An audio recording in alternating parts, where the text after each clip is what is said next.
I wasn't supposed to see the photos. That's the thing about secrets now, someone always forgets to crop you out of the group chat. My cousin posted 17 pictures before she realized I was still in the thread. Balloons, a custom 3-tier cake with my sister's name spelled in gold fondant, my parents beaming like they'd just won an award for best family on earth. 50 people crammed into our backyard. A DJ, a photo booth, a champagne toast. All for my sister. And I wasn't there. I wasn't even invited.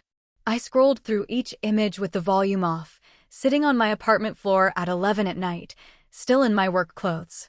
I zoomed in on my mother's face, searching for even a flicker of guilt. Nothing. Just pure joy. My father had his arm around my sister, mid-laugh, the way he never looked at me. The caption read, "Surprising our favorite girl. She had no idea." I was the one who had no idea.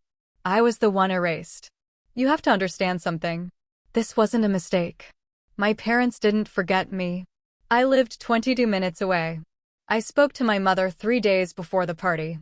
She asked me about my job, told me my sister was stressed with finals, and said, "We're just keeping things quiet around here." She looked me in the eye, through the phone, and deliberately hid an entire event. A massive surprise party for my little sister's 21st birthday. And I was the only sibling. Think about that. They didn't send a last-minute text. They didn't pretend there was a mix-up. They simply acted like I didn't exist. And the worst part? I still sent a present. I know how pathetic that sounds, but I was desperate to prove I was still part of this family. I spent $200 on a gold necklace she'd pinned on her dream gifts board. I wrapped it myself, chose a card with watercolor flowers, and wrote the kindest message I could pull from the hollow place inside me. To the sister who lights up every room, you deserve the world. With all my love, forever and always. I signed it with my name, pressed my lips to the envelope, and mailed it the next morning. No one called to say thank you. Instead, my sister posted an Instagram story unboxing the necklace, tagging my mother, crying happy tears. She didn't tag me. She captioned it, "Mom and Dad just get me so well." She let them take credit for my gift. And I let it happen. For 3 weeks, I spiraled. Every childhood memory resurfaced like floodwater. I remembered being 12 and overhearing my parents discuss a father-daughter dance for my sister's school. There was no event for me. I was told to be mature and understand that my sister needed more support. I remembered my 17th birthday, when I got a grocery store cake and a card signed with my dad's rushed handwriting, while my sister got a rented limo and a designer bag for her 16th. The pattern was so obvious I felt stupid for ever pretending it wasn't there. I was the afterthought. The placeholder. The one they loved just enough to keep out of the frame, never in it. But this party was the confirmation. They didn't just favor her, they were actively building a life that didn't include me. I was being erased while still alive, and the silence was the point. And then my grandmother called. It was a Thursday afternoon, and I almost didn't pick up. My grandmother and I were never particularly close. She was my mother's mother, and she had always been reserved, watchful. She spoke in careful sentences, never emotional, never warm. But when I saw her number, something in my gut pulled tight. I answered, and her voice was strange. Not frail. Sharp. Like a blade wrapped in cloth. "Come visit me," she said. "By yourself. And don't tell your mother." I asked why. She repeated the words slower. "By yourself. Don't tell anyone. Tomorrow morning." That was it. She hung up. I sat holding the phone, my heart slamming against my ribs. I had no idea what was coming, but the urgency in her tone told me this wasn't a random invitation. This was an intervention. The kind that changes the shape of your entire life. I didn't sleep that night. I rehearsed every possible scenario in my head, but my imagination was useless. I kept coming back to the party, to the photos, to the necklace. This was connected. It had to be. I drove to her house the next morning, a small brick bungalow she'd lived in for 40 years. The curtains were drawn. The street was too quiet. I parked and walked up the path, my sandals loud on the concrete, and before I could knock, she opened the door. She looked at me differently this time, like she was seeing me for the first time. or like she was about to witness something she'd been dreading. She took my wrist, not my hand, and pulled me inside. I barely stepped into the hallway when I heard the lock click. The deadbolt. Then the chain. She sealed us in. My breath caught. There was no danger here, physically, but the sound of that lock echoed like a warning. My grandmother walked past me into the living room without a word, and I followed because what else could I do? The room smelled like old paper and tea. She sat down in a high-backed chair and motioned for me to sit across from her. I lowered myself onto the edge of the sofa. My hands were shaking. What she said next made my heart stop. Your parents are not who you think they are. She paused, letting the sentence hang like a verdict. And that party wasn't just a celebration. It was a cover. A celebration of something they're about to do that will destroy you, and I have the proof. I couldn't speak. My mouth opened, but nothing came out. She reached into the side table drawer and pulled out a thick manila envelope, worn at the edges, marked with dates that went back 15 years. Your grandfather left you everything, she said. A trust fund, the property, the investments, every asset that side of the family ever built. It was supposed to be yours when you turned 25. That's next year. She tapped the envelope. But your parents have been quietly filing documents to transfer it all to your sister. They've been forging signatures, manufacturing reasons, painting you as mentally unstable, estranged, abandoned. They needed to justify cutting you out completely, so they staged the party as the final family announcement. In 2 weeks, they're meeting with a judge to finalize the petition. And you would have never known. The room spun. The photos. The deliberate exclusion. The gift I sent like a fool, while they were already writing me out of existence. My grandmother's eyes didn't waver. I've been gathering evidence for months. Every false statement. Every forged document. Every email where your mother tells the lawyer you're unreachable and hostile. It's all here. She slid the envelope across the table toward me. I didn't know if I should tell you. But then I saw those party pictures online. And I realized they weren't just celebrating her, they were burying you. I stared at the envelope, my blood turning to ice.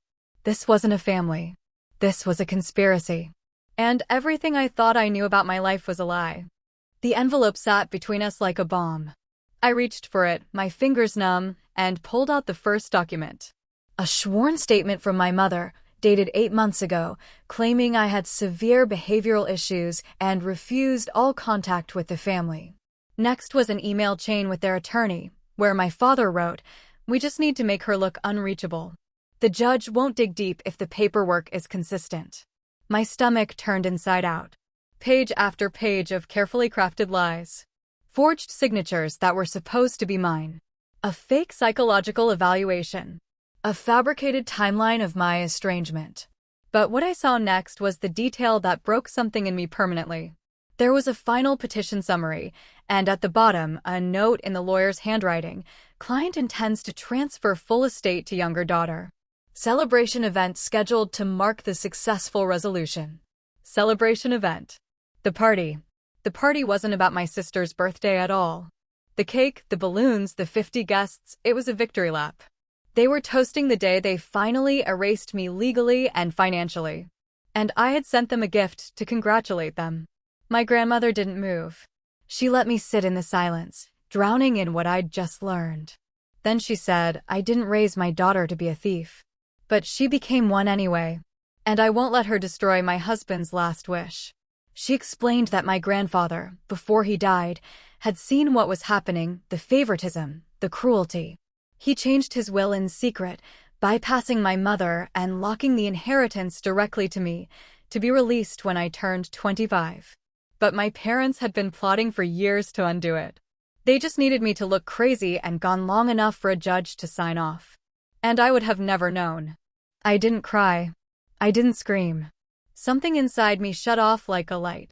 I looked up at my grandmother and asked one question. What can we do? She smiled, not a warm smile, but the smile of a woman who had been waiting for this moment her entire life. Everything, she said. That night, I called my mother. I kept my voice steady. I asked if we could have dinner soon. She hesitated and said, maybe next month, sweetheart. Things are just so busy right now. The same line she always used. I pushed a little. Is everything okay? You sounded so happy at the party. There was a pause. A micro-silence I used to mistake for disinterest. Now I heard it for what it was, a calculation. Oh, yes, it was lovely. Wish you could have been there. Just a last-minute thing, you know. Lie after lie, so smooth I almost admired the performance. I said goodbye, hung up, and opened my laptop. The next 2 weeks were a blur of precision. My grandmother, who I'd always seen as a quiet old woman, turned out to be a retired court stenographer with deep connections in the family law system.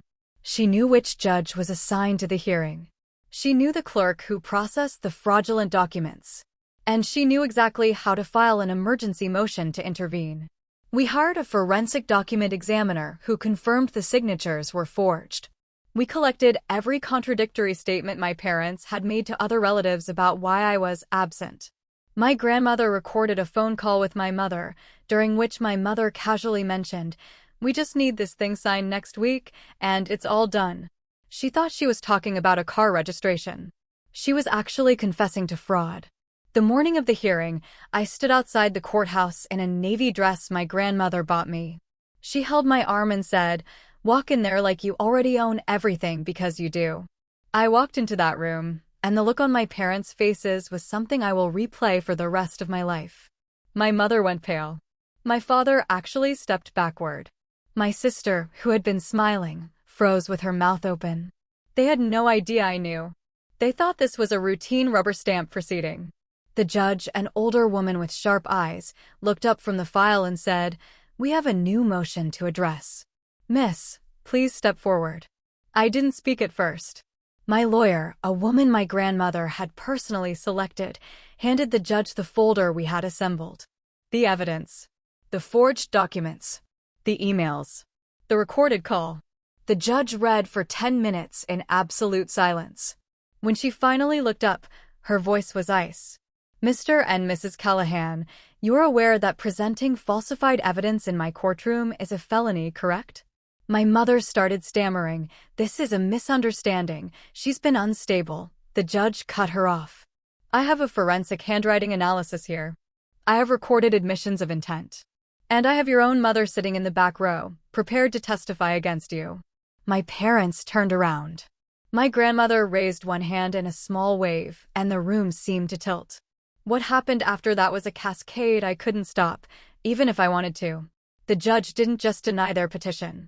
She referred the case to the district attorney for criminal investigation, fraud, perjury, elder financial abuse, because they had exploited my grandfather's estate while my grandmother was still alive. The court froze all the contested assets immediately. My parents were escorted out of the building by a bailiff, not arrested on the spot, but clearly warned they were under active review. The news spread faster than I ever imagined. My cousin, who had posted the party photos, was the first to call, hysterical. "They told us you had abandoned the family. They said you were dangerous." I let her cry. I didn't comfort her.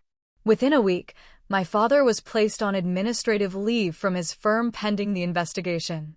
My mother's social circle, the same women who had attended that party, began to distance themselves. The photos from that night became evidence, not memories. My sister, the golden child, lost the car they had bought her with estate funds that weren't legally theirs. She sent me a text message, not an apology, but a demand. "How could you do this to us?" I didn't reply. I never will. The legal consequences were brutal. My parents faced indictment 8 weeks later. The plea deal required full restitution, a criminal record, and the permanent loss of any claim to my grandfather's estate. My grandmother took back control of the property and moved it into an ironclad trust one now manage. My parents were forced to sell their home to cover legal fees. My sister had to drop out of her private university and move in with a distant aunt in another state because no one local would take her in after the truth came out. The people who had celebrated my erasure were now the ones being scrubbed from every guest list, every family gathering, every Christmas card. They lost their jobs, their reputations, their standing. My mother wrote me a letter begging for forgiveness. I read it once and set it on fire over the kitchen sink. The revenge wasn't something I fueled with anger. It was simply the truth, finally allowed to speak. I stood in that courtroom and let the facts destroy them. And when it was over, I walked out with my grandmother, drove to her house, and ate peach cobbler while she told me stories about my grandfather I had never been allowed to hear. The family I thought I had was a lie. But the family I found in that betrayal? It was real. It was small. And it was mine. They didn't just lose me, they lost everything.